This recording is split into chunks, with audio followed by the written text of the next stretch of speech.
Okay. For my final project, I wanted to explore basically the sound and engineering behind 8-bit video music. So, for some background, ever since I was younger, I've always been fascinated by music from games like Super Mario Bros. And The Legend of Zelda. And this is basically because of how I remember the soundtracks and how they kind of made me feel as I was playing as a young child, um, and how nostalgic they are, and kind of where all that nostalgia stems from. So kind of digging into that, even though technology at the time was extremely limited, composers were still able to create music that connected deeply with players, and basically became culturally iconic. And I wanted to basically understand how, not only how that sound was created technically, but also why it felt so nostalgic and influential today.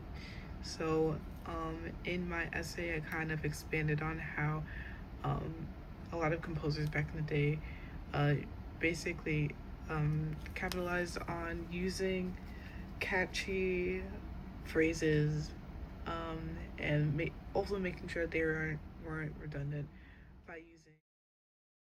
Okay, so I used MATLAB to recreate the sounding characteristics of early gaming.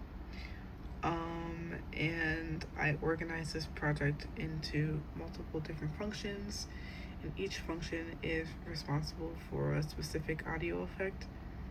So for the bit crusher function, it reduced the bit depth of the audio. I can scroll.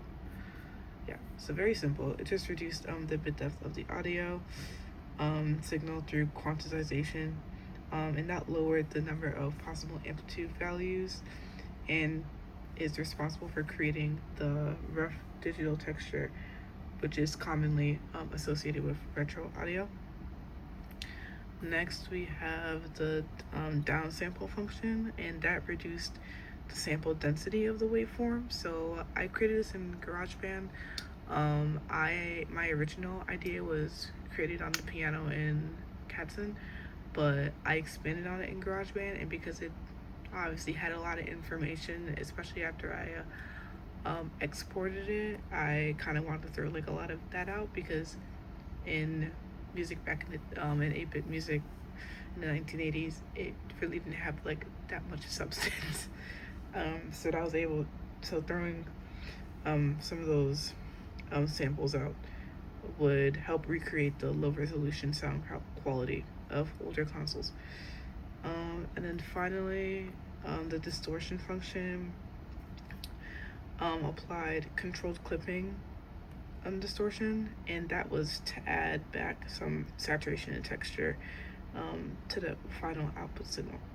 I think one of the most important things I learned in this project was how